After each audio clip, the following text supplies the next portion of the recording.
The greatest tragedy in human discourse isn't ignorance. It's the person who knows just enough to be dangerous. There's a peculiar type of individual who becomes impossible to satisfy, impossible to teach, and impossible to reason with, not because they know too much, but because they know too little, while believing they know everything.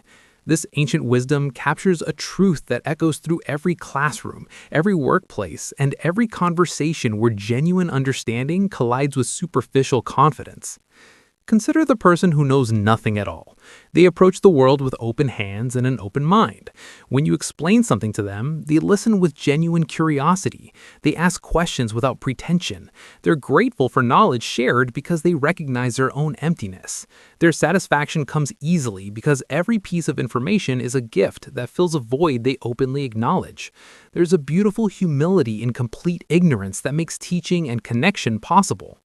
Now think of the true expert, the person who has dedicated years to mastering their craft. They've traveled so far down the path of knowledge that they've discovered its edges, its mysteries, its infinite complexity. This depth of understanding has made them humble again. They know how much they don't know. When they encounter another perspective or a new piece of information, they receive it with the same openness as the beginner, but with the discernment that only experience can bring. Their satisfaction comes from the joy of continuous discovery and the wisdom to recognize truth wherever it appears. But between these two states lies a dangerous valley, a place where someone has acquired fragments of knowledge, buzzwords, surface-level concepts, trending ideas, and mistakes this collection of pieces for complete understanding.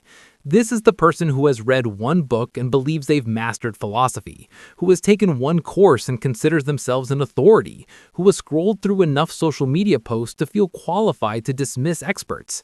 They are the dinner party bore, the meeting room obstructionist, the comment section warrior who cannot be reasoned with. What makes this state so problematic is the false confidence it generates. A little knowledge removes the humility of ignorance without replacing it with the wisdom of expertise.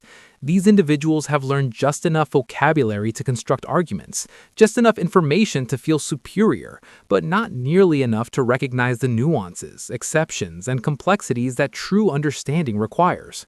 They wield their fragments like weapons, not tools for building understanding, but barriers against it. The real danger manifests in how this half-knowledge closes the mind. The completely ignorant person can still learn because they know they're empty. The expert can still learn because they know they're incomplete.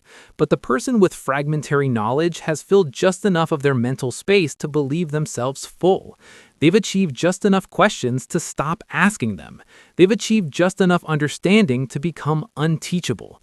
Every new piece of information is filtered through their limited framework, distorted to fit what they already believe, or rejected entirely as incompatible with their precious fragments.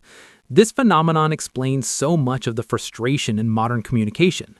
Why can't we have productive discussions about complex topics? Why do conversations about politics, science, health, or philosophy so often devolve into defensive posturing? Because too many people operate from this middle ground of dangerous superficiality. They've consumed enough content to feel informed, but not enough to develop genuine expertise or the humility that comes with it.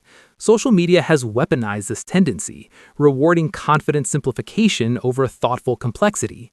The value of recognizing this pattern in yourself cannot be overstated. We've all been this person at various points in our lives, confident in our fragmentary understanding, dismissive of those who challenge it, satisfied with surfaces when we should be diving deeper. The moment you catch yourself becoming impossible to satisfy, impossible to teach, impossible to convince despite valid evidence, that's your signal. You've fallen into the valley. Your fragments of knowledge have become a cage rather than a foundation for growth. Breaking free requires a conscious return to either end of the spectrum. You can embrace the humility of the beginner, admitting what you don't know, and approaching new information with genuine openness. Or you can commit to becoming a true expert, pursuing depth over breadth, understanding over opinion, wisdom over winning arguments. Both paths require surrendering the comfortable middle ground where you get to feel smart without doing the hard work of actually becoming knowledgeable. The world desperately needs people who can escape this trap of half-knowledge. We need individuals who can hold complexity, who can say, "I don't know," who can change their minds when presented with better information, who can be satisfied by truth even when it contradicts their previous understanding. The ignorant person is easily pleased because they're hungry. The expert is satisfied because they're wise. But the person drunk on fragments of knowledge cannot be pleased even by perfection itself, because their fragmentary understanding has made them the ultimate judge of what they're not qualified to evaluate. Choose wisely which person you want to be, because everyone around you already knows which one you are.